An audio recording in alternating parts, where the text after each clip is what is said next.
Ele iria querer subir aqui.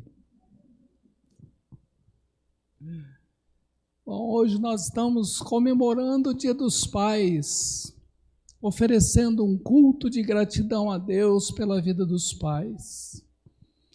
E eu espero que cada pai tenha sido lembrado, parabenizado, abraçado e presenteado. E vale a pena a gente pensar também sobre essa função de pai, que é uma função difícil e que vai mudando com o tempo. Antigamente, por exemplo, a mãe não trabalhava fora, quase não trabalhava fora, então cuidava mais dos filhos. O pai era mais autoritário, às vezes até exagerava. Hoje parece que a gente vive uma realidade diferente. Quase todas as mães trabalham fora. Os pais têm que dividir a tarefa do lar e também da educação das crianças com as mães. Então o homem está num novo papel e é difícil encontrar esse novo papel de uma forma equilibrada. Mas é possível. A palavra de Deus tem muito a nos orientar e a nos ajudar nessa tarefa. Eu disse que a tarefa de pai não é fácil porque a gente tem vários problemas. Geralmente os pais, a sociedade no trabalho exige que os pais trabalhem muito. E tem pai que trabalha tanto que não tem tempo nem para ficar com os filhos. É um problema. Outro problema é o conflito de gerações. Os nossos filhos são de uma outra geração, então o contato de uma geração com outra geralmente dá conflito. E a gente precisa saber equalizar esses conflitos. Sem falar que criança, filho, tem várias fases porque vai passando. Tem a fase do filho pequeno, filho ou filha pequeno, onde os pais têm muita atenção com eles e os pais são os heróis do filho e da filha. Fase boa, né? Maravilha. Só que eles vão crescendo. Aí, à medida que vão crescendo, que vão ganhando capacidade de enxergar a vida, vão ganhando a sua personalidade, vão demonstrando a sua personalidade, começam a se distanciar dos pais porque querem ser diferentes dos pais. Aí chega um momento que os pais de heróis viram vilões. E nessa fase, é preciso que os pais tenham muita paciência e muita coerência, porque o filho é especialista em ver defeito dos pais.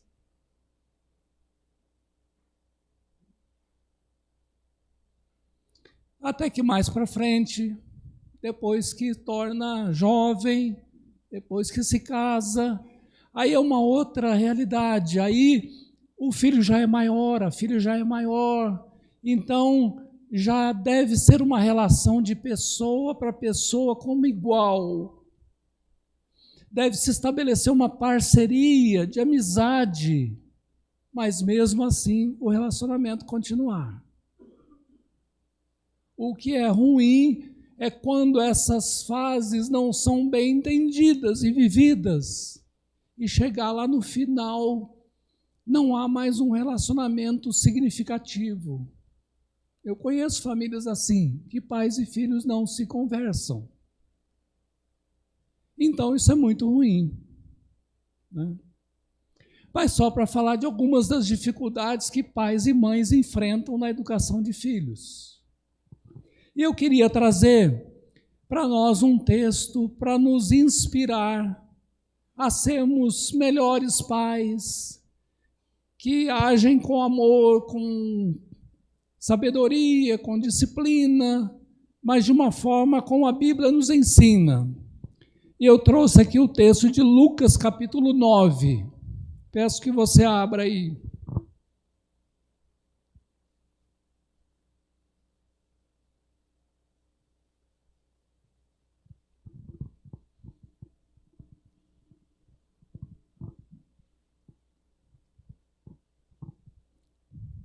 Evangelho de Lucas, capítulo 9.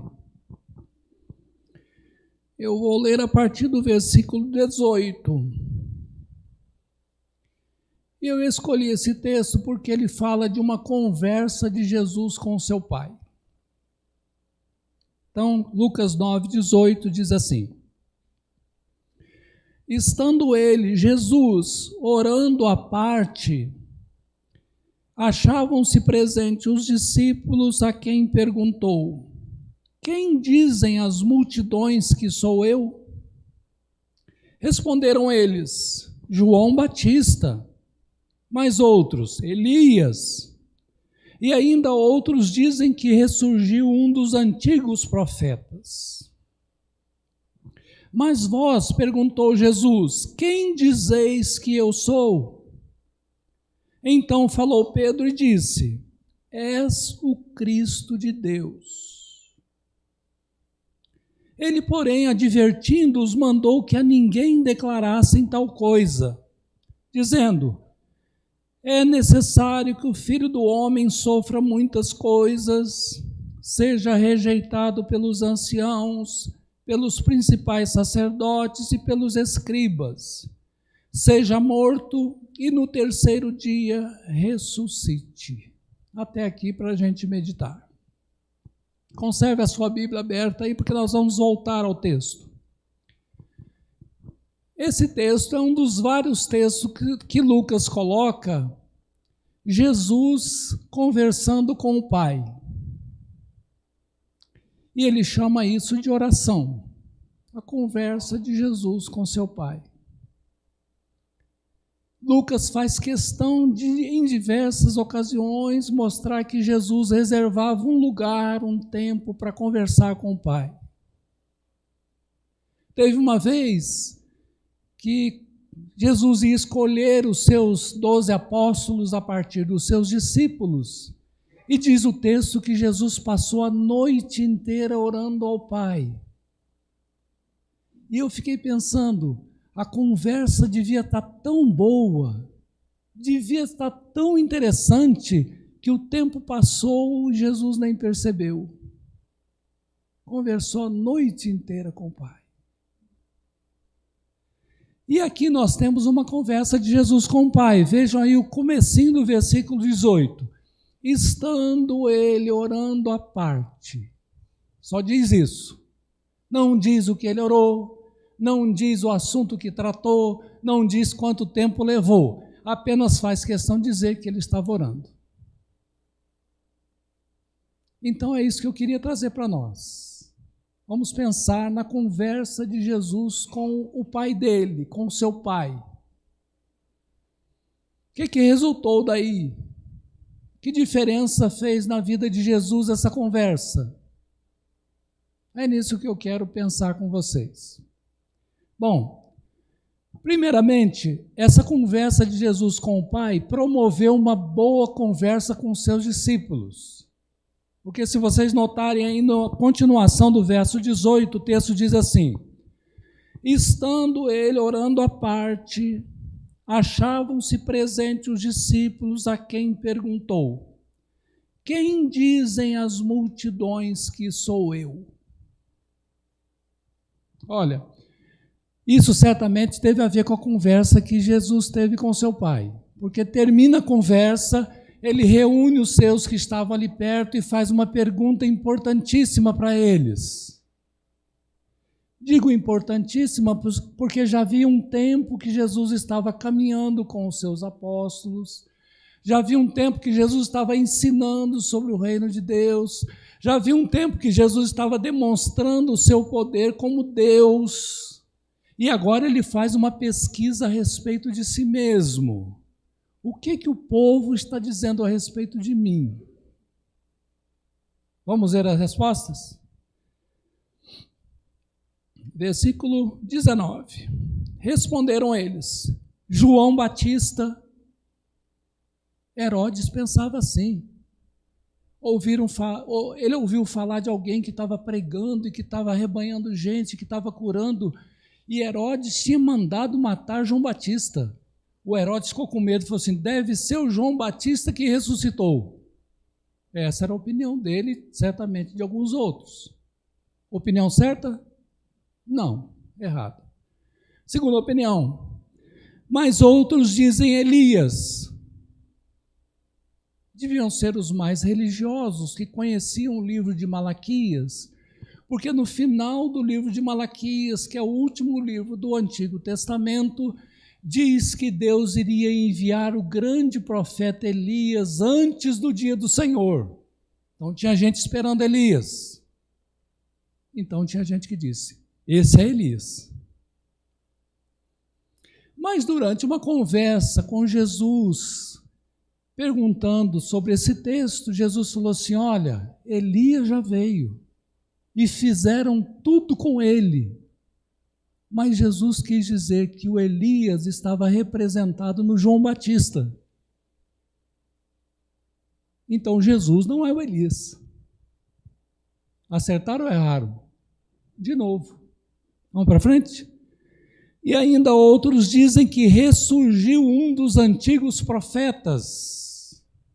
Nós estamos estudando o livro de Lucas no grupo de discipulado, e depois de um milagre que Jesus fez, alguém respondeu assim: grande profeta se levantou entre nós. Certo ou errado? Acertaram ou erraram? Erraram de novo. Jesus é muito mais do que um profeta. Mas só para mostrar como as pessoas tinham opinião diferente sobre Jesus. E eu acho que se a gente sair pela nossa cidade fazendo uma pesquisa sobre quem é Jesus, nós vamos encontrar muitas respostas e muitas delas erradas a respeito de Jesus. Aí Jesus se volta para os apóstolos, versículo 20. Mas vós, perguntou ele, quem dizeis que eu sou? Então falou Pedro, representando os apóstolos, e disse: és o Cristo de Deus. Errou ou acertou? Acertou.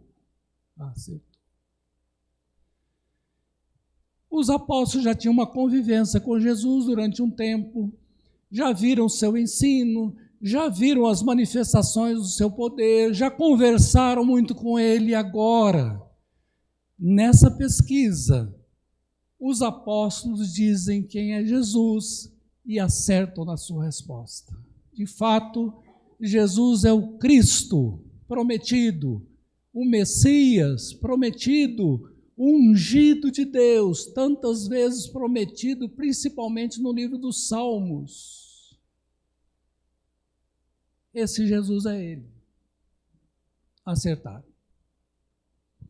E eu queria fazer duas aplicações aqui. Primeiro, para uma pessoa descobrir quem é Jesus, ela precisa se aproximar de Jesus e caminhar com Jesus, conviver com Jesus. Porque a multidão via os milagres, a multidão ouvia os ensinos, mas a multidão não caminhava junto, não conhecia melhor. Então, na hora da prova, errou. Não acertou quem era Jesus. Já os apóstolos, depois de caminharem um tempo, de conversarem, de observarem tudo, descobriram. E essa é a primeira aplicação que eu gostaria de fazer nesse momento.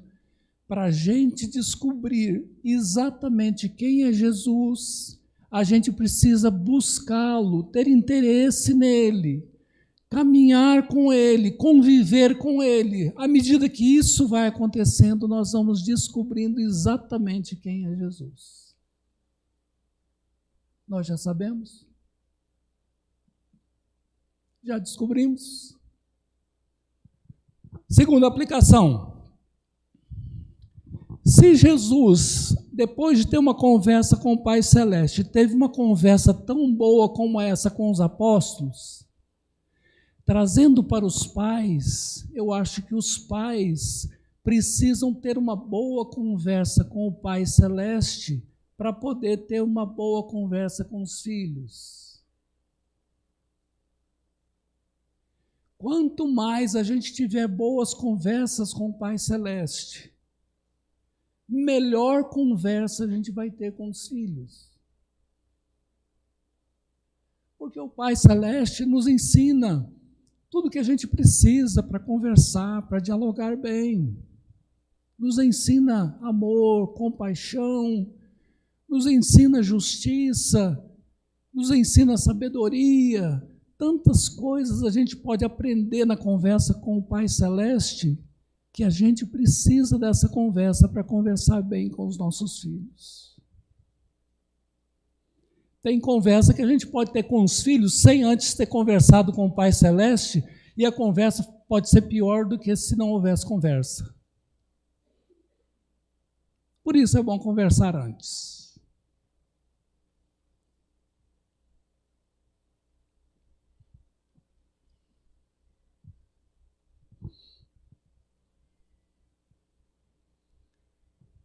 O grande rei Davi, como está relatado em 1 Crônicas 28 e 29, teve uma conversa muito boa com seu filho Salomão. E o Davi queria fazer um templo para Deus. Depois daquela experiência de arca, móvel pelo deserto, ele queria estabelecer um templo e colocar a arca ali dentro do templo e ser aquele local especial de comunhão com Deus. Mas aí na conversa com Deus, Deus mostrou para ele que ele não deveria construir o templo. Porque ele tinha se envolvido muito em guerras, tinha derramado muito sangue, já estava mais idoso. Então Deus mostrou para ele que não era para ele construir o templo, que um filho dele deveria construir. Bom, depois dessa conversa, ou dessas conversas com Deus, ele arruma todo o material para construir o templo, prepara uma planta de como o templo deve ser, chama o Salomão e tem uma conversa com ele. E fala tudo isso para ele. Salomão, meu filho, eu não vou construir um templo, você vai construir um templo. E foi o primeiro templo a ser construído, chamado Templo de Salomão. Mas tem um lugar que ele fala assim: ser forte e corajoso, porque o Senhor está contigo para o que você vai fazer. Obedeça os mandamentos de Deus e Deus vai te abençoar em tudo que você fizer. E o Salomão obedeceu. Tanto que o Salomão se tornou o homem mais sábio, conforme a Bíblia diz. E ele construiu o templo. E eu fiquei pensando nessa conversa, como deve ter sido boa essa conversa. Mas essa conversa de pai para filho veio depois de várias conversas com o Pai Celeste. Aí veio a determinação do que o filho devia fazer. Por isso, meus irmãos, essa conversa de Jesus com o Pai promoveu uma boa conversa entre ele e os seus discípulos, e trazendo isso para o nosso culto, eu acho que os pais precisam de boas conversas com o Pai Celeste para também terem boas conversas com os seus filhos. Vamos para frente? Notei também que essa conversa de Jesus com seu Pai promoveu a revelação do plano de salvação. O que é isso?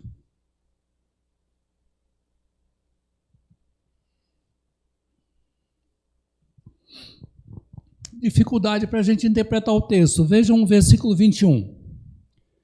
Depois que Pedro acertou, o verso 21 diz assim: ele, porém, advertindo-os, mandou que a ninguém declarassem tal coisa.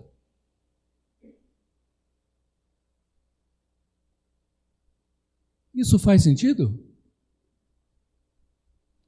Se Pedro foi o único que acertou na definição de Jesus, não era da gente esperar que Jesus falasse para ele e para os apóstolos: agora saiam e contem isso. Mas Jesus fala: não falem isso para ninguém. E a pergunta é: por quê? Por quê? Aí vem o versículo 22, dizendo: é necessário que o Filho do Homem, se referindo a ele mesmo, sofra muitas coisas, seja rejeitado pelos anciãos, pelos principais sacerdotes e pelos escribas, seja morto e no terceiro dia ressuscite. Os estudiosos dizem que Jesus deu essa ordem porque a expectativa do Messias era completamente diferente na mente do povo. Se os apóstolos saíssem pregando que Jesus era o Cristo, o Messias, eles iam fazer um alvoroço danado para levantá-lo como guerreiro político, lutador, para fazer uma revolta dos judeus contra os romanos, visando libertar os judeus do jugo romano. Essa era a expectativa. Pergunta: qual era a expectativa de Jesus? O que ele aprendeu nas conversas com o Pai? Que ele era de fato o Messias, mas não um Messias do jeito que o povo estava esperando. Ele era um Messias sofredor, que ia ser rejeitado pelos religiosos da época. Isso foi muito difícil. Quem deveria mais apoiar rejeitou. Ele seria morto para prometer a vida eterna, para dar esperança da vida eterna a quem crê nele, a quem o segue, para trazer salvação para o ser humano. Mas ele seria ressuscitado no terceiro dia para vencer a morte, o nosso maior inimigo. Então, olha a expectativa diferente do povo e de Jesus. Por isso ele disse para os apóstolos: não contem isso para ninguém ainda. Deixa o que eu vou fazer acontecer. Depois podem contar. Agora não. O que eu quero trazer para nós é o seguinte: tem coisas que os pais sabem que os filhos ainda não sabem. Tem coisas que os pais sabem e os filhos não vão entender com uma determinada idade. Vai precisar mais vivência, vai precisar mais experiência para os filhos entenderem. Mas para que isso aconteça, o diálogo tem que ser constante, tem que continuar. Depois dessa conversa de Jesus com o Pai Celeste, ele conversou com seus apóstolos sobre a sua missão. E mesmo que eles ainda não tenham entendido direito, mas Jesus já disse como é que ia ser. E se a gente, como pai, continuar a conversa com os nossos filhos, a gente tem muita experiência da vida que pode passar para que filhos evitem muitos erros que a gente já cometeu. Mas precisa ter conversa boa. Precisa ter amizade, precisa ter parceria, para haver essa troca e a revelação de coisa que os filhos não sabem ainda. Tem tanta coisa que até os pais não sabem, quanto mais os filhos.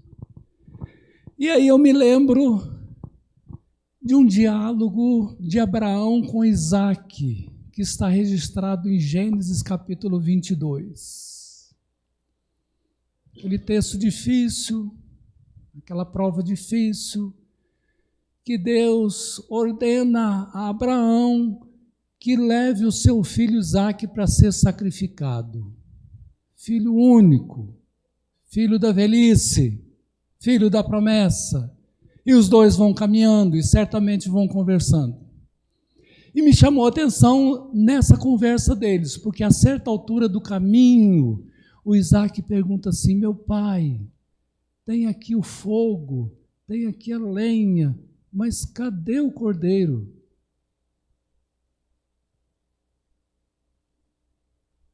Pergunta: o que é que Abraão ensinou na resposta dele?